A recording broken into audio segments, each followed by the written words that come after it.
A very good evening and a warm welcome to State of Business on Art Television. I'm Mariam Vijayaratna. Let's have a look at the headlines first. Government schools to receive new teachers, Subject Minister reveals. Green light given for the vehicle importers, Sectoral Oversight Committee reveals. News in detail. Education Minister Susil Premajayantha says that around 7,500 will be recruited to the teacher service with effect from next Monday. Addressing a function in Colombo, Education Minister asserts that the appeals come through any person, including the politicians, will not be entertained as the appointment has been given for the vacancies. මේ මොන ආකාරයෙන් අපේ වෙනස්කම් සිදු වුණත් පාසල් පද්ධතියේ ඒ ආකාරයෙන් සංවර්ධනය වෙමින් ඉදිරියට යන්න ඕනේ. මම මුලින්ම සඳහන් කරන්න ඕනේ මේකේ මූලික වශයෙන් මානව සම්පත අපි සම්පූර්ණ කරගන්න ඕනේ. දෙක භෞතික සම්පත. ඔය දෙක සම්පූර්ණ කරගන්නේ නැතුව මේ අධ්‍යාපන ක්ෂේත්‍රය ඉස්සරහට යන්න බෑ. දැන් අපි පහුගිය අවුරුද්දේ ඉඳලා විශාල ආර්ථික අභියෝගයකට මුහුණ දෙමින් තමයි අපි ඉන්නේ. ඊට අමතරව පීඨ ගුරුවරුන් අපි 7,800ක් හිටිය 300 ගණන් ෆේල් 7,500කට අපි සිකුරාට පත්ින් දෙන්නේ. මේන් 1,300ක් ජාතික පාසල්වල. ඔබතුමන්ලා උපු උන්නතාලේකන පරිශීලනය කරලා අපේ ගුරු ආයතන ශාඛාවෙන් දැන් මේ ටික කරගෙන යනවා. ඉතින් බොහොම දෙනා මේ දවස්වල එනවා ආරංචි වෙලා මේ මා වරහෙට දාලා මෙහෙට දාලා කීකේ. ඒ කිසි කෙනෙක් අපි අභියාචන සලකන්නේ නැහැ. ගුණතාවයෙන් තීනතන බල්ලා එක්කම දුන්න තොරතුරුත් එක්ක දාලා තියෙන්නේ. ඒ නිසා ඒව වෙනස් කරන්නේ නැහැ. මොන දේශපාලඥයාවක් මම කෝ කරුණා කරලා කියලා වාර්තා කරලා වැඩ කරනවා.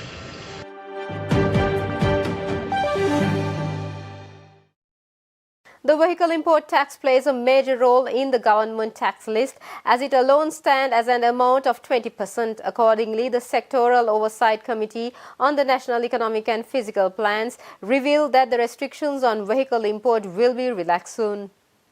It was revealed at the Sectoral Oversight Committee meeting that only 330 billion rupees have been received in the first 5 months, whereas the expected income stood at 1,226 billion within a year. Customs officials said that the expected income cannot be reached due to the restrictions imposed on the imports of goods, including the suspension of vehicle imports. Customs officials predict that the income that can be obtained this year is 783 billion rupees. They statistically pointed out that about 20% of the revenue comes from the taxes imposed on the import of vehicles, and this expected revenue cannot be reached with the restrictions. Officials pointed out the possibility of importing vehicles under a credit line system with another country, and that is the best way to increase the customs revenue. The officials also said that if the proposals of the customs are fulfilled, the revenue can reach around 1,100 billion rupees.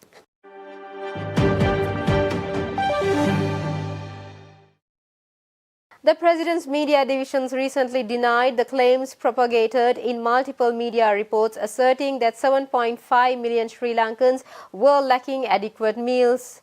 A special press statement was released addressing this issue by the President's Media Division on Tuesday. The statement cited the Crop and Food Security Assessment Mission report issued by the United Nations Food and Agriculture Organization of the United Nations and the United Nations World Food Programme. The Crop and Food Security Assessment Mission report indicated an improvement in food security across all provinces of Sri Lanka. The President's Media Division emphasized the credibility of the CFSAM report released on May 24, 2023, clarifying that it is accessible to the public on the FAO website. The CFSAM survey reveals that an estimated 3.9 million people, equivalent to 17% of the population, are moderately acutely food insecure. This figure represents a notable decrease of nearly 40% compared to the previous year's figures recorded in June-July. Moreover, the severe acute food insecurity rate has declined from 66,000 individuals to approximately 10,000.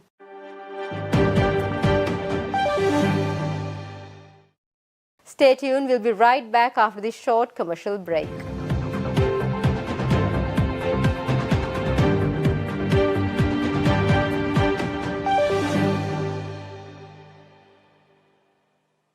Connect with the National Business Directory by SLT Mobitel. We are connecting businesses with their existing and potential customers to reach heights, helping at every point. Getting your business listed with the directory locally is the foundation of local SEO and the first step to acquiring more customers. Your true local search empowered through printed directory, digital directory, mobile app, ebook, call center 1212. SLT Mobitel, the connection.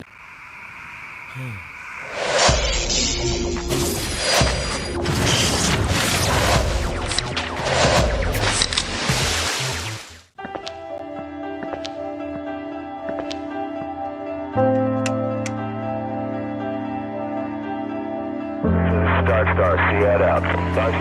IWS Aviation.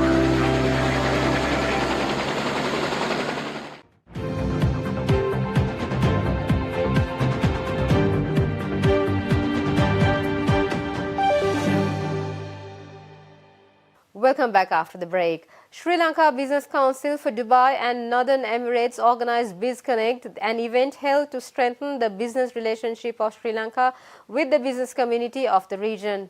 The event was held at a hotel in Dubai with the participation of professionals, entrepreneurs and industry experts from all across the United Arab Emirates. The event witnessed participation of representatives of various industries including technology, finance, marketing and hospitality. Nadia Abdul Aziz, chair of the International Chamber of Commerce, Customs and Trade Facilitation Commission, in her keynote address outlined their efforts to make UAE the most preferred place to live and do business. BizConnect Sri Lanka aimed to provide a platform that transcends traditional networking events by incorporating innovative features and interactive sessions. The active participation of other business councils based in Dubai offered a unique opportunity to those who wished to do business with Sri Lanka. The event also facilitated companies to showcase their products and services to the delegates to discover new products, services and entrepreneurial ventures. Business Council members from India, Pakistan, Iran, Bangladesh, South Africa and Nepal participated in the event, enjoying Sri Lankan hospitality.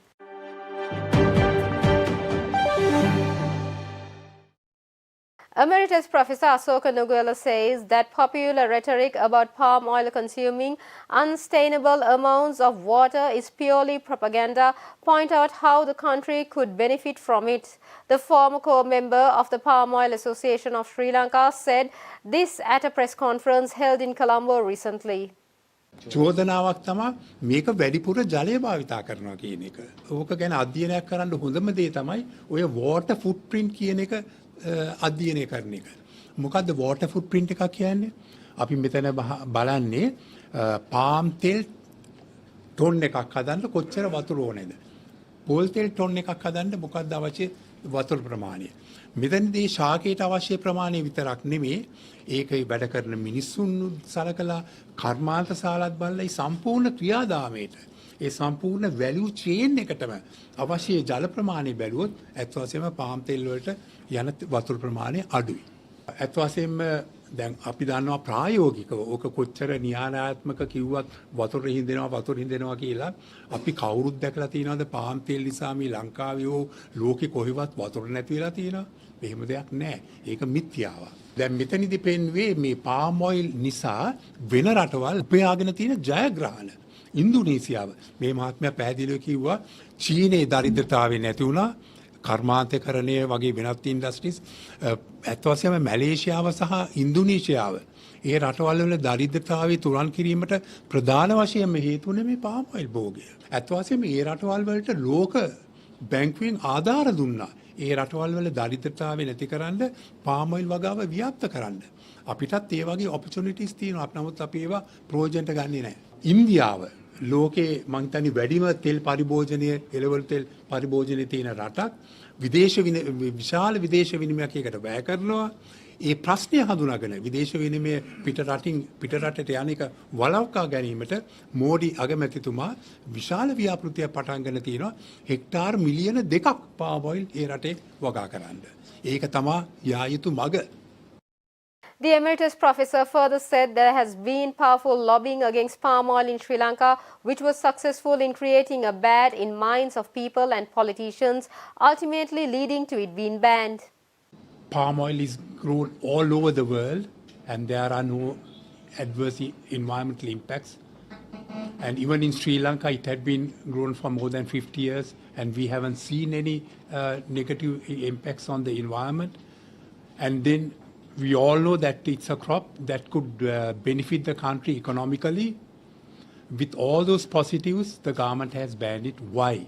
That's a big question for us as well. We also have tried our level best to give scientific explanations on these myths to say that there aren't any truth in it. But what I feel is that the lobbying power against palm oil is very huge in our country. The so-called environmentalists, and then there were certain scientists involved as well. And then maybe the government thought that the people are with the idea that the government should ban palm oil cultivation in the Sri Lanka. The government would have thought the popular decision in the country is to ban palm oil, so that then the government will cater to their needs so that they will be benefited maybe in elections. I know that's what I feel. Otherwise, I can't think of any other reason for the government to impose a ban on a crop like palm oil.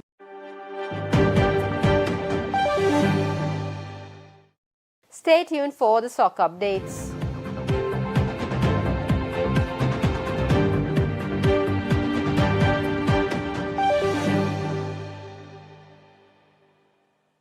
Connect with SLT Rainbow Pages, your true local search.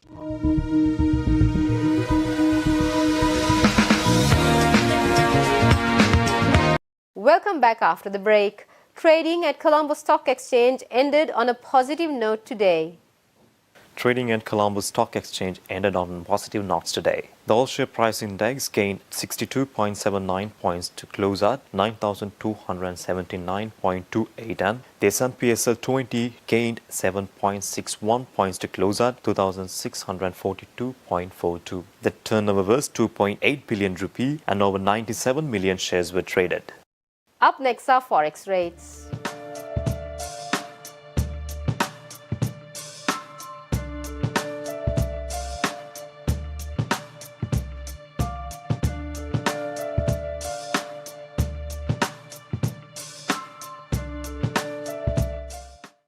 That's all we have for tonight. For this and more, subscribe to our channel on YouTube and follow us.